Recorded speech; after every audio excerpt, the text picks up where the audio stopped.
وقال إني ذاهب إلى ربي سيهدين আমি চললাম আমার রবের দিকে। আমার রব যেদিকে নিয়ে যান আমি ওই দিকে চলে যাব। আমি এই এলাকাতে আর থাকবো না। হযরতে ইব্রাহিম আলাইহিস সালাম জাতিকে দাওয়াত দিলেন, তাওহীদের দাওয়াত দিলেন, শুনে নাই। শিরকের বিরুদ্ধে দাওয়াত দিলেন, শুনে নাই। উলুহিয়াত, রুবুবিয়াত, আল্লাহর একত্ববাদের দাওয়াত দিলেন। গোটা সমাজ হযরতে ইব্রাহিম আলাইহিস সালামের বিরোধিতা শুরু করলো। তারা যখন শুনল না, তার কথা যখন তারা শুনল না, তিনি একবার বলে ফেললেন, আমি চলে যাব।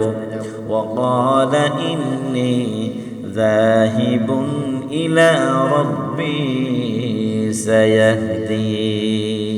আমার রব যেদিকে বলে সেদিকে আমি চলে যাব। তিনি চলে গেলেন সিরিয়ায়। সিরিয়ায় সেখানে যখন গেলেন, সেখানে বসবাস করতে লাগলেন।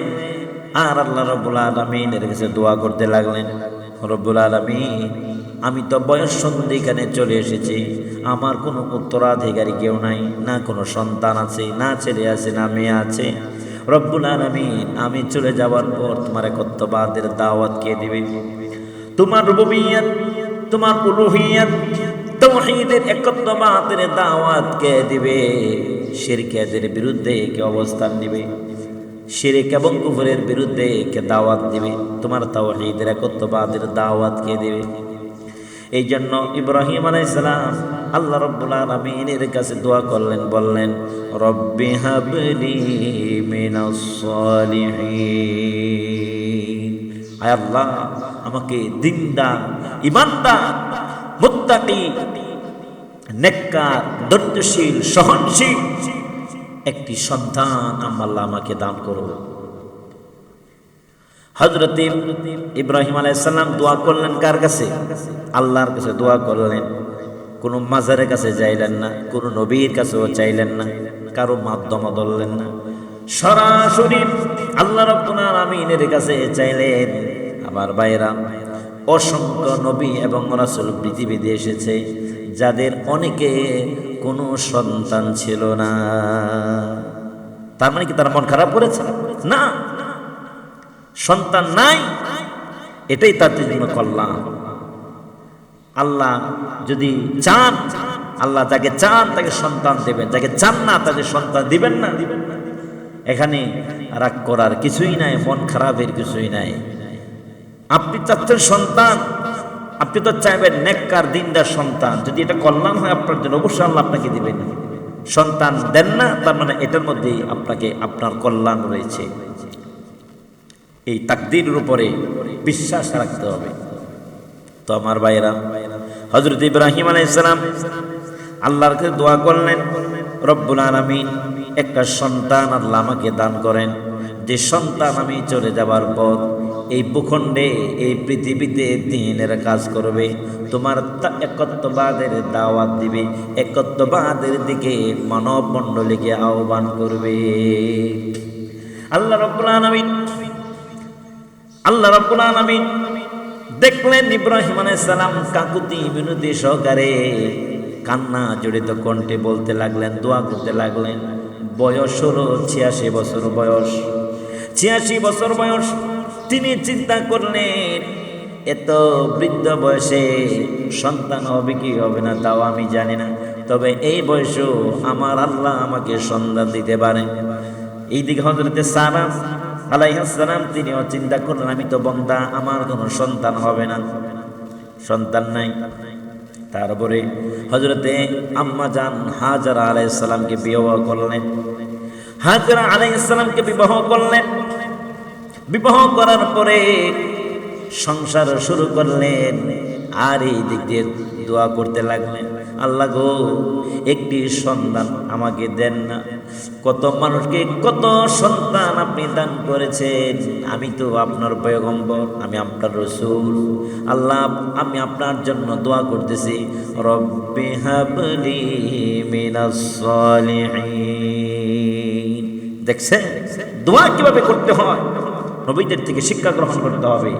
যদি সন্তান চাইলেই হবে না, সন্তান চাইতে হবে নেককার, দিনদার, ইমানদার, পরহেজগার, মুত্তাকি, আল্লাহওয়ালা। আল্লাহর কাছে চেয়ে আনতে হবে। আল্লাহ রাব্বুল আলামিন খুশি হয়ে গেলেন।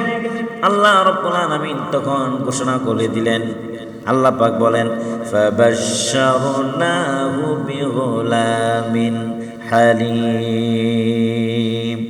আমি আল্লাহ রাব্বুল আলামিন একজন ধৈর্যশীল পুত্রের সুসংবাদ আমি আল্লাহ দিয়েছি। একটি সন্তান, ধৈর্যশীল সন্তানের সুসংবাদ দিয়া দিলাম। সুবহানাল্লাহ। আল্লাহ খুশি হয়ে গেলেন, সন্তান দিয়ে দিলেন। আবার সন্তান হয় না, এটা একটা পরীক্ষা। বৃদ্ধ বয়সে সন্তান হলো, ৮৬ বছর বয়সে একটি মাত্র সন্তান হলো আম্মাজান হাজরা আলাইহিস সালামের গর্ভে। এখন এই সন্তানের প্রতি মায়া, মমতা, ভালোবাসা থাকবে কম না বেশি? নিশ্চয়ই বেশি থাকবে। আর মায়া, মমতা, ভালোবাসা নবীদেরকে আল্লাহ বেশি দিয়েছেন। সুবহানাল্লাহ।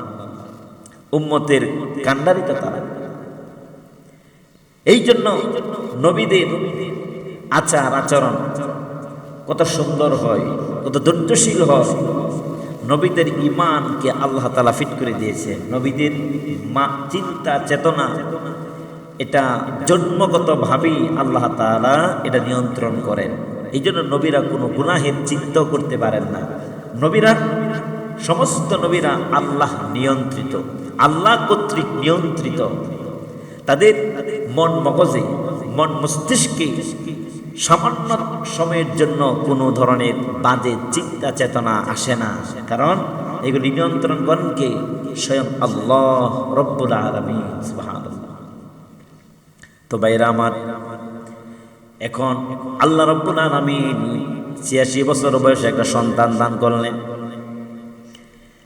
এই সন্তানকে বেশি মহব্বত করি নাকি আমি আল্লাহ রব্বুল আলামিনকে বেশি মহব্বত করে? পরীক্ষা করা রাখবে।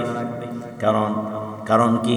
কারণ আল্লাহ রব্বুল আলামিন হযরতে ইব্রাহিমকে জাতির পিতা বানাবেন। আল্লাহ তাআলা বলেন, وَإِذِ ابْتَلَى إِبْرَاهِيمَ رَبُّهُ بِكَلِمَاتٍ فَأَتَمَّهُنَّ قَالَ إِنِّي جَاعِلُكَ لِلنَّاسِ إِمَامًا। আল্লাহ রাব্বুল আলামিন, হে ইব্রাহিম, আমি আল্লাহ তোমাকে জাতির ইমাম বানাবো। অনেকগুলি পরীক্ষা করলেন। সমস্ত পরীক্ষার মধ্যে 100% সফলতার সাথে ইব্রাহিম আলাইহিস সালাম উত্তীর্ণ হয়ে গেছে। কোন পরীক্ষায় ফেল করেন নাই। সুবহানাল্লাহ। সমস্ত পরীক্ষার মধ্যে পাশ করলেন, গোল্ডেন প্লাস পাশ করেছেন। সুবহানাল্লাহ। এরপরে আল্লাহ তাআলা বলেন, মিল্লাতা আবিকুম ইব্রাহিম হুয়া সাম্মাকুমুল মুসলিমিন।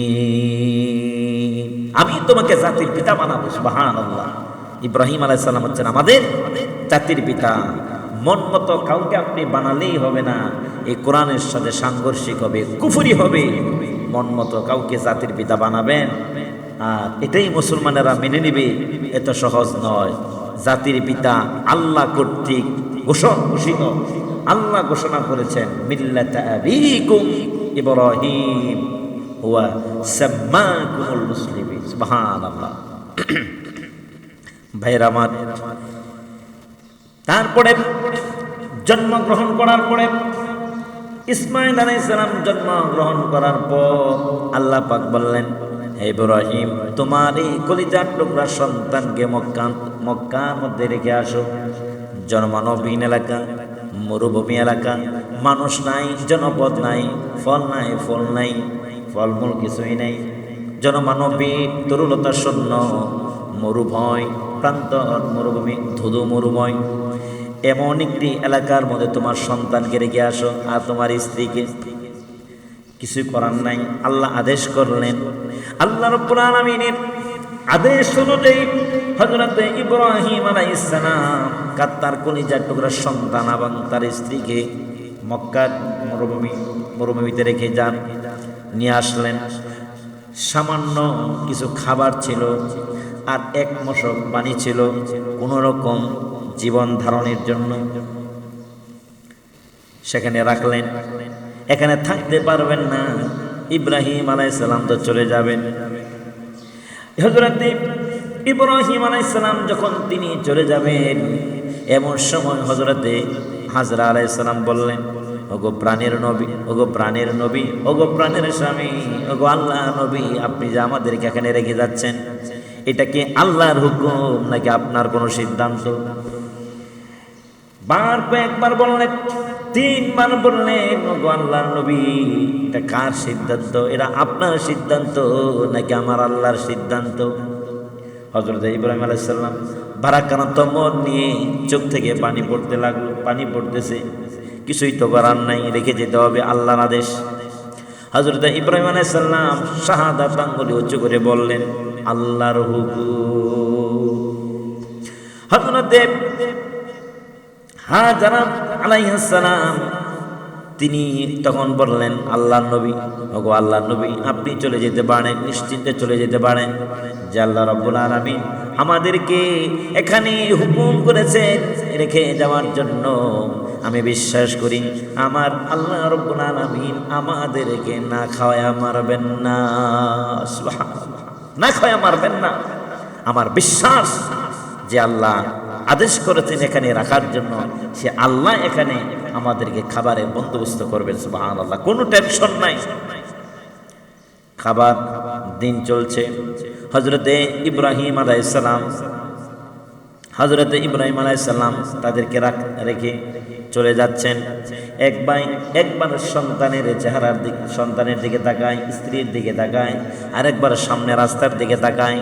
বারবার এরকম ভাবে তাকিয়ে দেখছেন, চোখ থেকে পানি পড়তেছে। তারপরে চোখের আড়াল যখন হয়ে গেল, হযরত ইব্রাহিম আলাইহিস সালাম চোখ দিয়ে আরো বেশি কান্না করতে লাগলেন। স্ত্রীর সামনে কান্না করলেন না, তাদের মনটা খারাপ হয়ে যাবে। পর্দার আড়ালে যখন চলে গেলেন, দেয়ালে পাহাড়ের পাদদেশে যখন চলে গেলেন, যখন আর তাদেরকে দেখা যায় না, আল্লাহ রাব্বুল আলামিনের কাছে 2 কানা হাত উঁচু করলেন। 2 কানা হাত উঁচু করে হযরত ইব্রাহিম আলাইহিস সালাম বললেন, রব্বানা ইন্নী আসকানতু মিন যুররিয়াতি বিওয়াদিন গায়রি যি যারইন ইনদা বাইতিকাল মুহাররাম রব্বানা লিয়ুকিমুস সালাতা ফাজআল আফইদাতাম মিনান নাসি তাহওয়ি ইলাইহিম ওয়ারযুকহুম মিনাস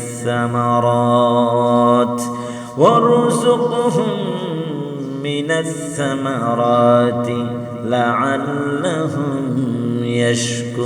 ইয়াশকুরুন।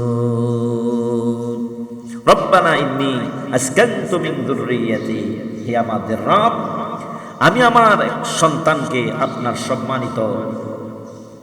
সম্মানিত ঘরের নিকট রেখে গেলাম, শস্যহীন প্রান্তরে, মরুময় প্রান্তরে, দুদু মরুময়, জনমানবহীন এমন একটি এলাকার মধ্যে, এমন একটি ঘরের পাশে আমার পরিবারকে, আমার সন্তানকে রেখে যাচ্ছে। রব্বানা, হে আমাদের রব, যাতে তারা, অর্থাৎ যাতে করে তারা নামাজ আদায় করতে পারে, নামাজ কায়েম করতে পারে, নামাজ আদায় করে এলাকাকে আবাদ করতে পারে।